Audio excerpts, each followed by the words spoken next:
Okay. Okay. Nice to meet you all again. This is my presentation to all of you here.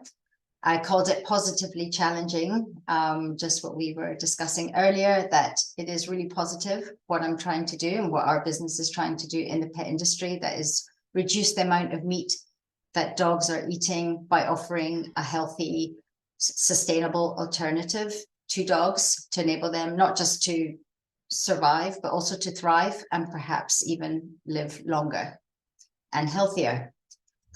Challenging because it is challenging starting a pet food brand amongst a lot of very, very large meat brands, and also just in the economic climate, starting a meat brand, a plant-based pet food brand, where you would think because it's a lot of vegetables and legumes that it would be cheaper than meat, but actually vegetables are actually a lot more expensive than flesh, sadly. So it's got its challenges, and but we are really committed to doing what we are doing, really passionate about what we're doing. I really believe in it. My own dog, who's sitting next to me, I rescued her 2.5 years ago. She was bred from during the pandemic and came with terrible skin and coat and ear infections and personality.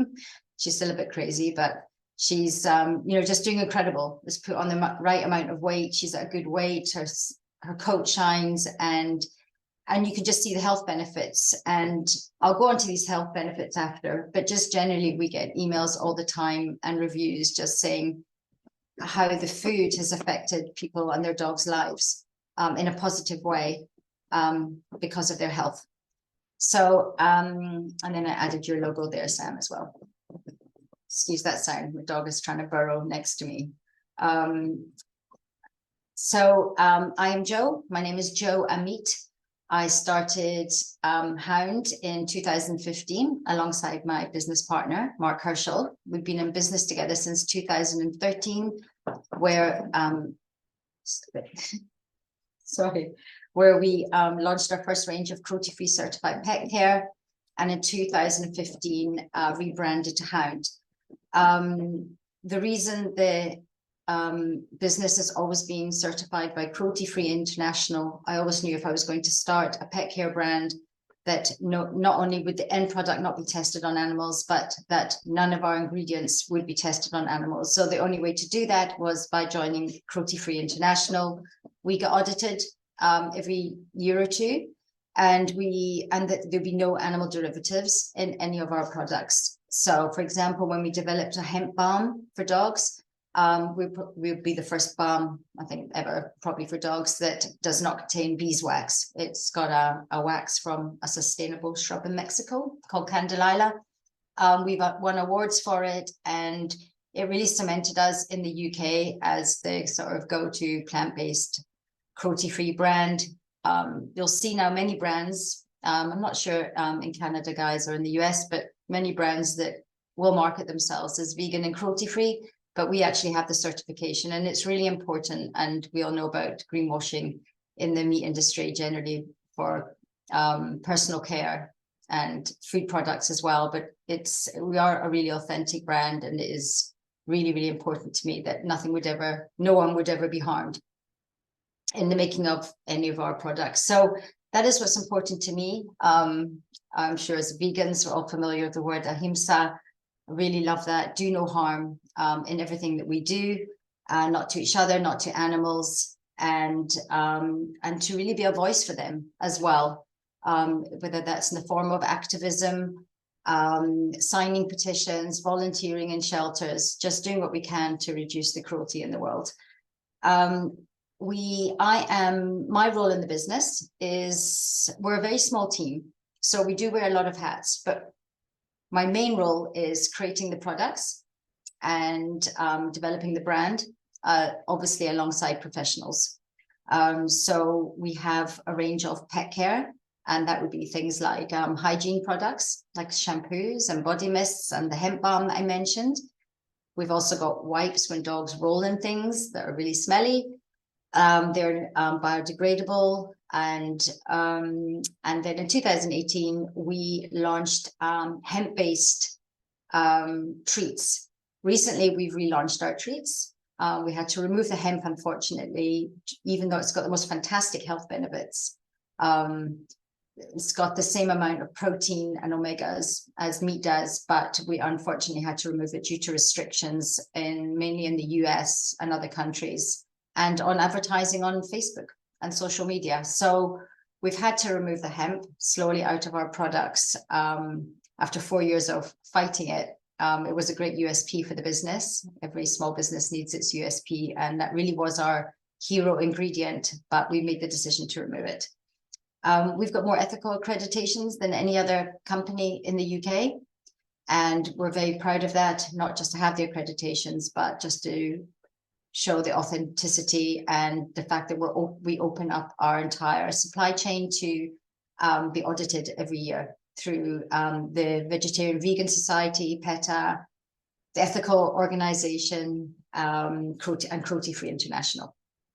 So, there's just some pictures of me I put in there just to cheer up the slide a bit. This is at the Surge Sanctuary. If any of you are familiar with Ed Winters, Earthling Ed, started a charity called Surge. I go to visit there every few weeks because I just love being there. It's full of livestock that have been rescued from death's door, and it's just incredible to watch the animals come with no feathers or broken legs or no fur, and then just over the months to watch them improving is just incredible. They're an amazing organization. In the UK in the summer, there was a very big, every year, there's an animal rights march in London, and that was us outside Canada Goose making quite a noise. And this award picture was just from last month when we launched our new treats without the hemp. We won actually quite a big industry award for them. The problem with meat in dog food, I know that you all said that not all of you have got animals, but most animals are fed meat in their diet, and 50% is actually now, since I've had that slide, new research come out to say actually as high as 66% of dogs are allergic to animal proteins, beef being the highest, chicken, even fish, eggs, dairy. So it's a really, really high percent. And there's quite a lot of foods that will mix proteins as well. So they might have turkey and chicken or turkey and beef, and it just can, wreak havoc in a dog's gut. And a lot of people don't understand why their dogs are itching so much, or why they're getting ear infections, or why they've got runny poos. And the vets will keep giving them like a hypoallergenic diets. But the only true hypoallergenic diet really is a plant-based diet. And we'll go into that in a little while. As we know from meat, it's full of antibiotics, toxins.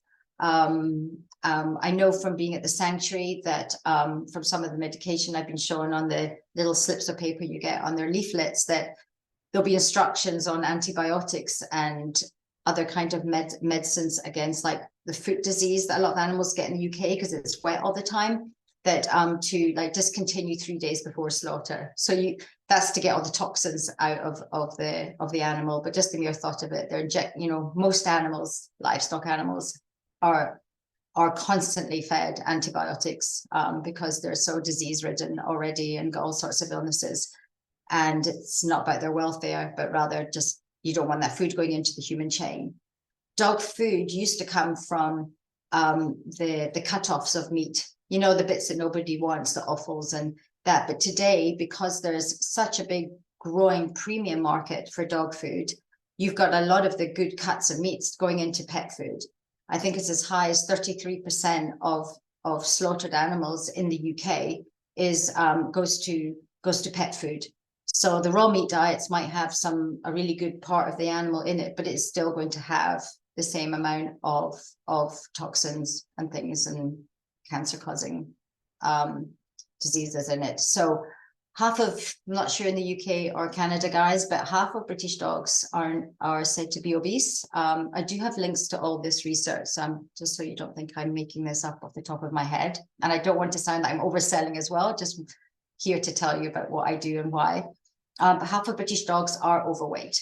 And that is usually down to the treats and food that they're eating. So really important, our diet, if it was plant-based, for example, that it would be nutritionally complete. So it had everything in it a meat diet has, and supplemented with the necessary supplements, and that would be low fat. So high in protein, low fat.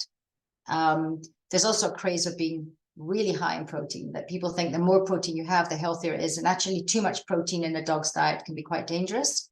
The recommended amount is 21% protein in a diet. And we have in our food 28%, but some raw foods will even be a lot higher than that. But actually too much is also not good. It could be quite toxic for animals. Goes without saying the cruelty of, which is the biggest problem with meat for me, and also the impact on the climate. At any point, I'm really happy to take questions, by the way, or we can wait to the end. This is a slide that actually I found a couple of weeks ago. There's a wonderful professor here in the UK called Professor Andrew Knight. He works at Winchester University in the UK. I'm happy to send his website after this. He's just fantastic. Him and his team are literally just, all they do is research into vegan, sound vegan diets for dogs and cats, and proving that research. And this came from one of his emails. What he usually does is quite a lot of us vegans on his email list, and he'll send us emails and we will put it out there onto social and to our mailing lists, and then get trolled by everyone on social media. But it's really important. It's the most unbelievable facts. I asked him why this was from 2018. They don't actually have an updated figure, but it will be a lot higher because they've taken dogs, cats, and humans. It was a massive research done by somewhere, but I can send the actual research again over. I mean, 78 billion is from 2018. It doesn't even, it's a number we can't even imagine in our heads of how many animals are killed globally in a year for food, and the greenhouse gas effects of that, the size of the UK, New Zealand, and the entire EU.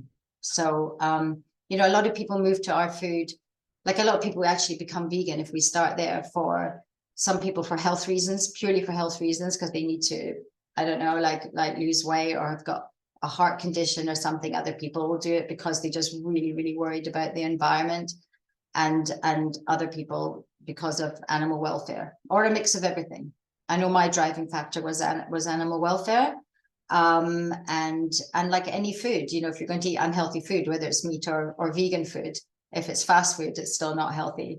But this is the facts of if you weren't doing it, for me, like I didn't do it for sustainability reasons, but actually it's astounding to see these figures.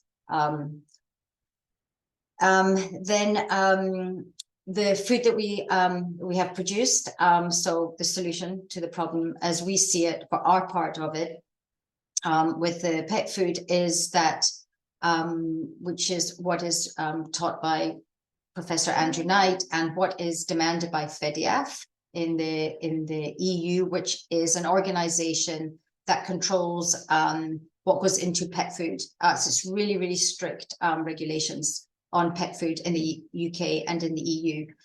So much so that it's even greater than the human food chain. So you have to be regulated by them, which we are. And it's really quite simple that people say, well, dogs need meat, but actually they need nutrients, right? They need the benefits from these nutrients in the same way if we're vegan. So the nutrients will come from a different source. So let's say we're talking about vitamin D3 to make a pet food complete. We all need vitamin D3 in our diet. We don't get it anymore from plants. Even cows are eating grass. We don't get it anymore because of the pesticides and the environmental changes over the years. So livestock food is actually supplemented with vegan D3, with D3. We've introduced the D3 rather than coming from calicalciferol, which is from lamb's wool. We have introduced it from algae. So we go right to the source, you know, of a lot of vegan food and supplements goes right to the source, and algae is a fantastic source of omegas, obviously, and vitamin D3. Research has come out, again, we can send the research. I think it was based on maybe 2,000 dogs. I'd need to check that dogs could live up to 18 months longer longer than regular dogs if they're on a sound vegan diet. That means a complete vegan diet that has all the nutrients that a dog needs, not just home cooked vegetables, you know, and things. You do need to have things like D3, there are B12s, methionine. Like there's a whole list of things, that zinc, phosphorus, that dogs must have. You can get that from plant-based, but some of the nutrients are supplemented, like the D3. Iron, we think we have enough in our food, but we add a bit more iron anyway to the food to ensure after cooking that it's still there. Clean ingredients, hypoallergenic. There's probably no meat brand could say they're 100% hypoallergenic. Only really plant-based brands can. And high in protein and low in fat for weight control. So what I was saying earlier, that you're getting all the benefits that you need from a meat-based diet, but it's just a different source. We did some research on 2,000 dog owners before we launched the food. So this was back in 21. And we asked them various questions, and a lot of them had never heard of, this was like just after or just during COVID. Most people hadn't heard of vegan diets for dogs. And if they had, they were like, I don't want to know anything about it. But we did ask, one of the interesting things that came out of it was that people that said that would never, that if they knew it was healthy for the dog, that they would actually transition their dogs. Most people just thought it meant like feeding your dogs carrot sticks, you know, and not like healthy food.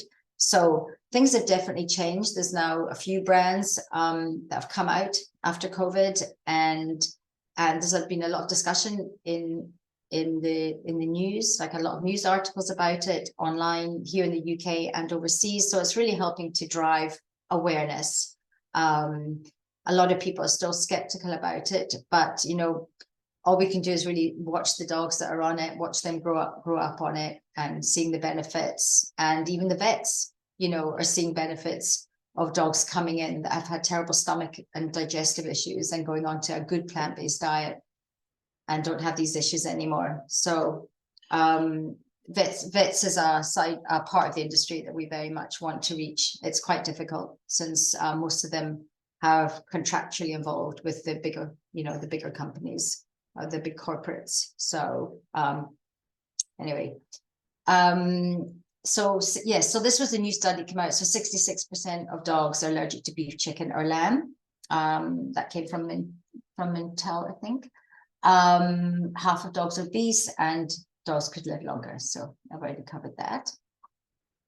I wanted to add a couple of slides about gut health thing, since it's really, really interesting. I'm not a scientist, but I've got an issue of the New Scientist. We've got a subscription to it, and they did a whole magazine on microbiomes in our guts. And what caught my, even though the subject really interests me, they actually talked about dogs as well. And one of the most interesting things that came out of the research was that our gut health and who we live with affects each other, who we live with. And if we've got bad gut bacteria, the people we live with, it can actually in some ways affect their mood and their bodies, and it actually includes our dogs as well. I did find online, this was a printed version of the article, but I have got links to the magazine online. And again, I can send these after the discussion. So I don't know if anyone's ever, but I know if I have a fried takeaway now and again or something, I always feel horrible afterwards, you know, like even to the point where I could be in a bad mood. And I always thought that's such a weird thing, but actually reading this article makes a lot of sense, you know, that our gut health affects everything from our mood to well, here it was saying to our risk of disease, but it really does. It all starts in our gut, our immunity, our happiness, our health. And if we've got bad gut bacteria, like especially, let's say when we take antibiotics, you know, it can impact the way we feel generally, and our gut and stomach upsets. So if we've all got healthy gut microbes, then on plant-based diets and our dogs, then we're all going to be a lot happier and healthier. And I don't want to be telling you things that everyone probably knows already, being on plant-based diets. So I just wanted to make one colorful slide. And but you know that we should all be eating the rainbow vegetable, like a plate of rainbow foods, and I often feel that if my plate's got too much green in it, that I always want to add something red or orange. It just isn't, it just seems to make sense. But this was another couple of articles that are very interesting about phytonutrients. And to be honest, whatever it says about phytonutrients in canine health is exactly the same in our own health. This didn't come from the article in the New Scientist. It came from another article, and the links are in here, and I'll send them. And how that when you have a biodiverse diet, how it affects your skin, well, dog's skin and coat, but as our own health and our skin. The thing about wolves, I think it was Roman that mentioned it earlier, when he had dogs when he was younger, is that a lot of people and a lot of brands still promote that dogs need to eat meat because dogs are like wolves, and dogs have not been like wolves for like 10,000 years. And Professor Andrew Knight has got some very interesting articles on that. But basically, a dog's gut, the way the dog digests food has evolved over the years. And that started with them sitting by the campfire with us and eating starchy vegetables and getting scraps of food. And over time, and this is over thousands of years, they've evolved to fully digest carbohydrates and starches. And even in the wild, a wolf would eat some fruit and vegetables, and it wouldn't go out, wouldn't find a kill every day of meat anyway. So very heavily marketed, the raw food industry. For me, there's probably no worse industry than the raw food industry, because the dogs are actually also lacking in essential nutrients from it and just eating raw meat. But dogs can absolutely digest. And there was a program on Channel 5 last year, or maybe at the beginning of this year, and it was actually called like the problem with dog poo or something like that. And I don't know if any of you saw it, but it was fascinating. And they actually had Ariel Griffith, who is a wonderful vegan vet in the UK. I can send a link to her website as well. She also sells Hownd, but other brands as well. And she's just very, very knowledgeable about everything plant-based and dogs.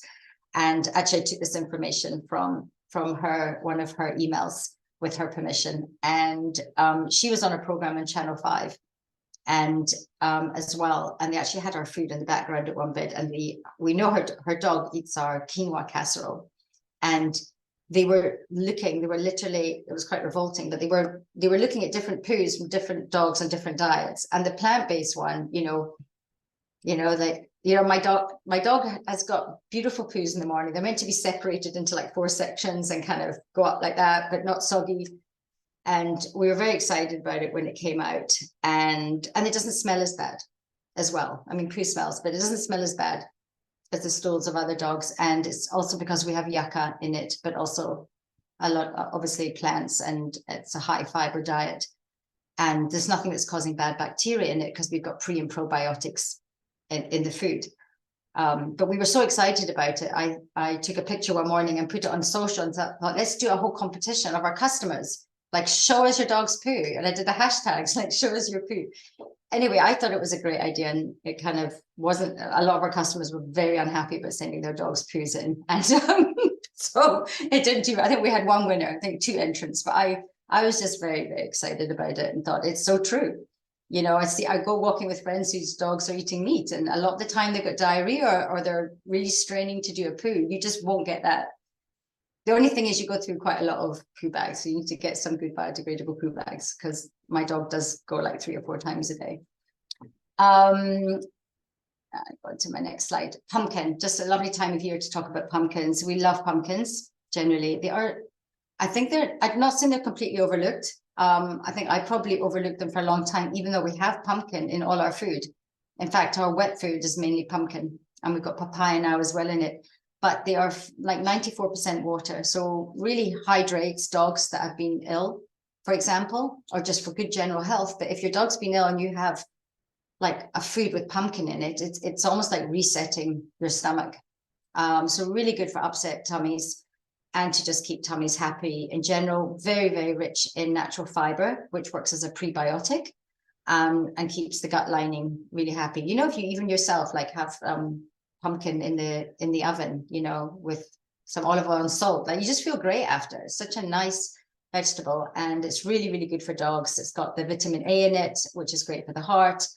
And we don't yet have pumpkin seeds in ours, but I know that we eat pumpkin seeds at home, but they're really, really high in omegas. So really good for dogs. And our local photographer took this picture for us last year with pumpkins when we launched the food. They're very well behaved. Excuse this kind of marketing slide. This is actually taken from somewhere else, like our investor deck. Sorry, a selling deck with the food. But some of it I've already said, but what I wanted to mention was one ingredient down here on the left, phytodroitin. So chondroitin, I'm not sure if any of you've heard.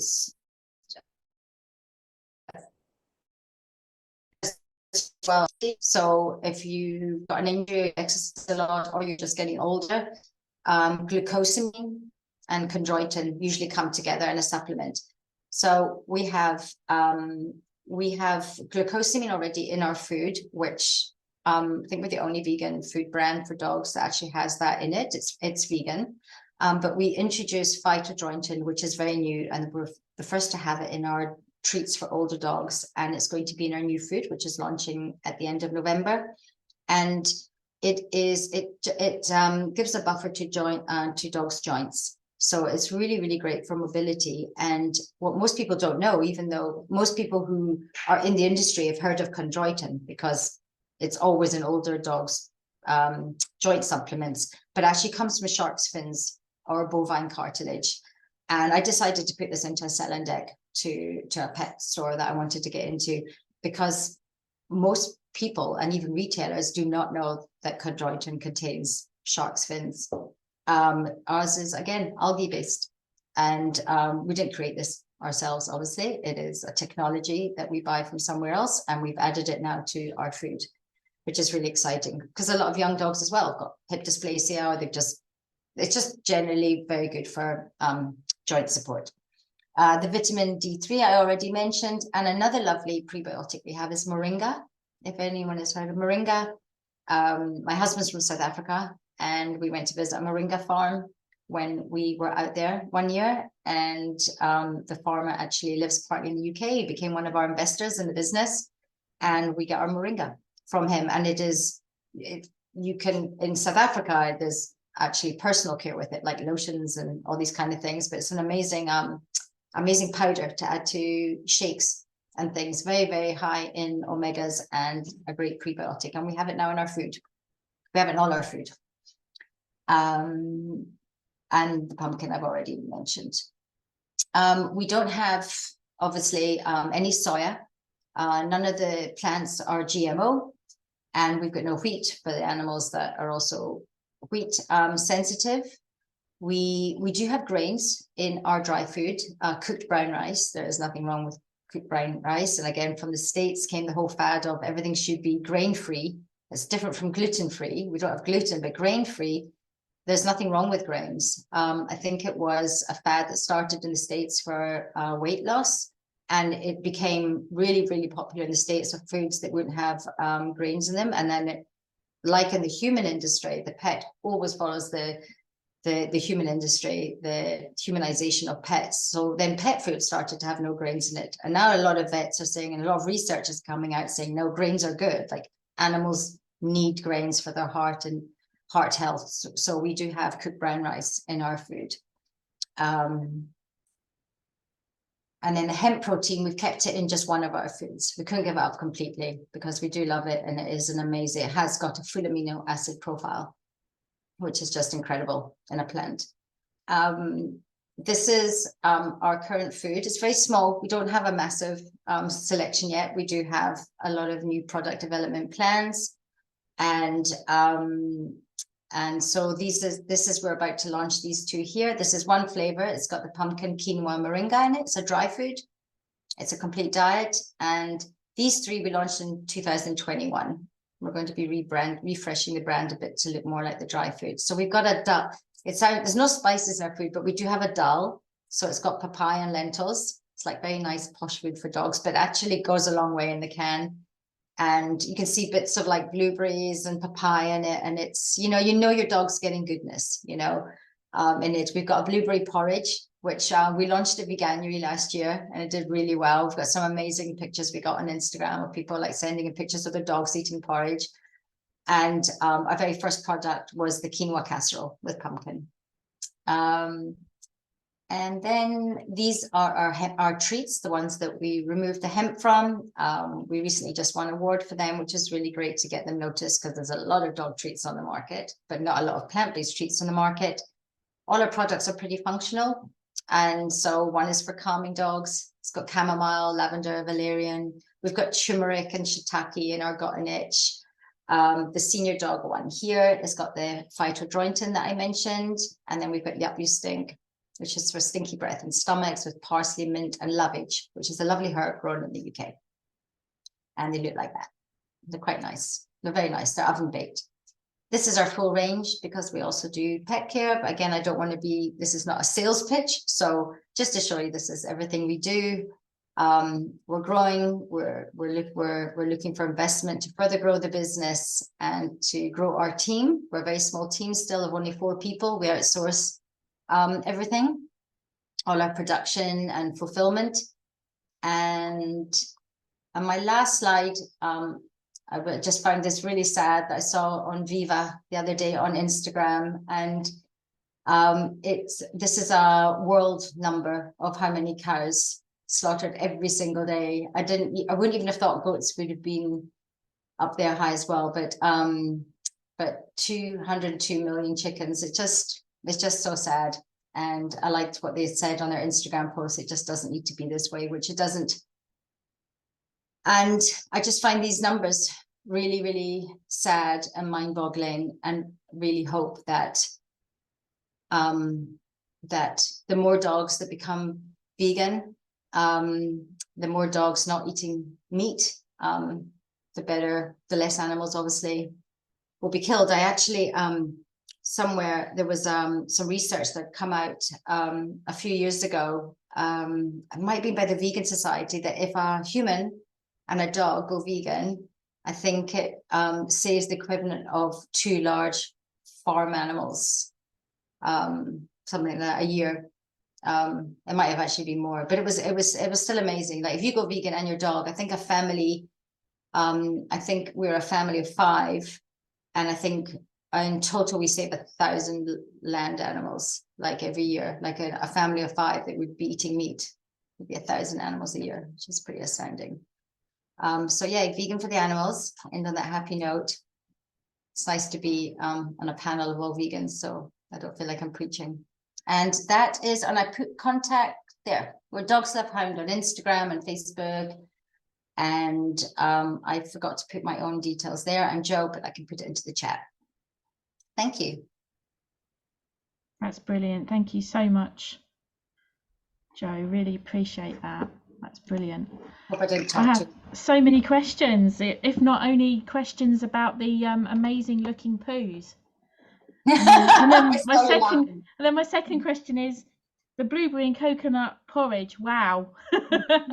Amazing. I'm tempted myself, honestly. Well, the poo pictures were gone from Instagram. It was a bit offensive, but the porridge one is still on there if you go back to January. Oh, brilliant. Thank you so much. Some amazing information in there as well. Great stuff that we can take forward. Questions? Sorry, Max, did you have your hand up for a question? No, I was using the applause emoji, but I do have questions. Sure. First off, I just like so much of your presentation relates to like how we talk about plant-based food for all species, including our own. And yeah. I think like we've really been missing the message around how inclusive plant-based foods are, not just from a hypoallergenic message, but also from like a religious inclusion message. So I love that you brought that up. I think that's really great. My question for you is, we're trying to do some build some relationships with vets as well, as we're actually like trying to pass a bill in DC to like have the city no longer sell foie gras, and so we want to get some vets on board with that. How do you have any suggestions or advice for how to get in touch with vets and how to network with them? We're really not that successful yet with vets, except for Ariel, who I mentioned. Could definitely ask her, like, that kind of thing. I think is very much but why, can I ask you why vets, with what, because you want vets to speak up against it because of what it's actually doing, the harm it's doing to the animal? Is that what you mean? Yeah. Like force fed? Yeah. I mean, I think any of the, you're in DC, like I know here there's quite a lot of like activist organizations like Animal Rebellion and places like that, you know. It's about doing the, I'm sure there must be so many in the States. Another one would be if you look up Earthling Ed Winters. He's a lot on Instagram, Facebook, and he speaks to all the universities in the States as well. He goes around universities having debates with people who are meat eaters, and he's really, really interesting. But he probably would be a good person to speak to as well. But I just wouldn't know. But I would just say the activist organizations. Sam, I don't know if you've got any suggestions about that, but I wouldn't know how to go around. I mean, unless there's like a vet association, like here you have like all the big vet associations, but you know, I've been on some of their like mailing lists just to kind of have a snoop, and it actually came off them because it's so depressing, the kind of emails they send. Like, I don't have these kind of connections. I'm wondering whether or not, just knowing, for example, like Viva, they have specific vets that they work with, and a lot of the animal rights groups and animal activist groups will have vets that they work with. So whether they are necessarily vegan vets or not, they'll still be advocates for the cause.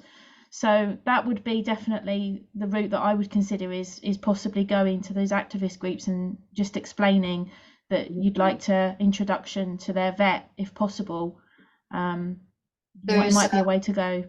It's an underrepresented group in our network. It's very much, there's a couple of groups that are underrepresented. Vets are very underrepresented, and also lawyers are underrepresented in our business networking group. So yeah, we'd love to get more as well. We are underrepresented in their network. That's true. Yeah, that's true. There's one I'm putting on the chat called Vegan Pig Vet. Her name is Alice Brow. She's an amazing woman. She used to be UK's the UK, sorry, there you go. She's on Instagram as vegan, Dr. Alice Brow, Vegan Pig Vet. She used to be the UK's head vet in the pig slaughterhouses until she became an activist herself. Her stories are really, really sad, but really worth listening to. If you go to her pages, and she's just I don't know what her big new project is, but she'd be a very good person to message as well. Or if you message me next, I can put you in touch with her. And the other one, yes, would be, I would say, would be Viva. Definitely. Thanks for those recommendations. I really appreciate your thoughts on this. And I just want to say, like, the show your poo contest, it's just like so creative and funny. We worked so hard on a landing page. It was so fun, and we had so many, like, have a poo-fastic time, and you know, just had a lot of fun. And we had one very angry email from a customer saying, I love you, and I love your food, and I'm happy with it, but this is really going to step too far. They just, I don't know. Yeah. Well, you know, obviously we have a lot of stigmas around, you know, diet and poop, and hopefully, you know, efforts like that help us overcome some of those social challenges. You have pride in the dog's poo, really. Well, I am. I love it. I think it was inspired. I can't believe people were offended. Far too great. Yeah. Oh, brilliant. Are there any other questions? I have a couple if we any other questions? Okay. My question, Joe, was if you've got a dog who's been eating a meat diet for a long period of time, so for example, if you were to get a rescue who'd been eating a meat diet, how would you transition? How would you go about helping them to transition to a vegan diet?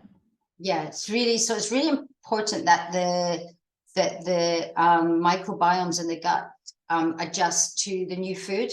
So let's say the dog's in a kennel, so it's a rescue, or this is come from anywhere and it's on a kibble diet, because it's quite a bit different in kibble and raw food. So it's been on a meat kibble. It's actually quite simple. You just give, I always suggest to people, give our kibble or wet food just as a little treat or a snack. You can add it into the food, give 25% less of the current food, and then add 25% of ours and build it up to 25%, 50, 75, fully plant-based over a period of 2 weeks. With raw food, it has to be a lot slower and even over a month. And if the dog gets a tummy upset, which can happen when you're transitioning food anyway, while the enzymes get used to the new bacteria in the food and also the higher fiber in the food, so you might get a few loose stools at the beginning. It becomes really bad diarrhea from the raw food from transitioning. Then we just it was Dr. Ariel who actually suggested to me whenever we get asked this, is just tell them to go back to the other food for like 3 days and then slowly build up again. Eventually the stomach will become right, but it's much simpler for moving from a meat kibble than it is from raw. But when you get your rescue, just call me. Oh, that's great. Thank you. Are there any other questions? Because if not, I do have one more before we finish up. Yeah. Max. Joe, thanks again for this time and this presentation. Joe, as Sammy mentioned, we at DC Veg Week want to do more around recognizing dog foods and building partnerships with plant-based dog food brands. Really, the idea is we just want to promote the heck out of these companies like yours. I mean, obviously we're in the US, to initiate the social dialogue around how to the importance of plant-based dog foods for the dogs, for the environment, obviously for the animals. Do you have suggestions on good ways to network and build relationships with other dog food brands that are in the same field? You've got in the States, there's a few. There's Wild Earth. You heard of Wild Earth? Yeah. Yeah, Wild Earth. They're amazing. They've done incredible. And also developing, I think, new technology with I think a cultivated meat maybe, but I'm not quite sure how that works, whether it's coming from an animal cell or not. Like, I've done a little bit of research, but one's still cruel and one isn't, because I think they take it from the fetus of a mum, not like a human mum, but an animal mum. But they grow cells enough to provide cultivated meat to the masses, eventually. But they're doing some really cool stuff, and they've done really well, I think, in the States. So we're in the UK, we're actually in Whole Foods around the US, but not the food. Our pet care, if you go into Whole Foods, you'll see Hownd pet care. I think they've got our itchy shampoo, and there's a green bottle, our yuppie stink shampoo in there as well. And our calming. So, but we're not yet in the States with food. Obviously our plan is to get to the States with food, and lovely and social to interact. But I think if you really wanted local partnership, you've got them. And a smaller brand would be, there's Petaluma, Petaluma, Petaluma. I've met them on a Zoom before, and they're a really nice couple that have also launched vegan food. But let's connect. And also with your activism, the foie gras thing, I can't even believe it still exists. It's like as bad as bullfighting sport to me. These animals are so intelligent, and it's just such a horrible way to live. It really is. Oh, thank you so much, Joe. Thank you. Thank you. We're hopefully making a change and driving forward so that everyone can live a vegan diet, and hopefully our companion animals too as well. So thanks for driving that forward for us and kind of accelerating the growth in that field as well. So thank you. Thank you.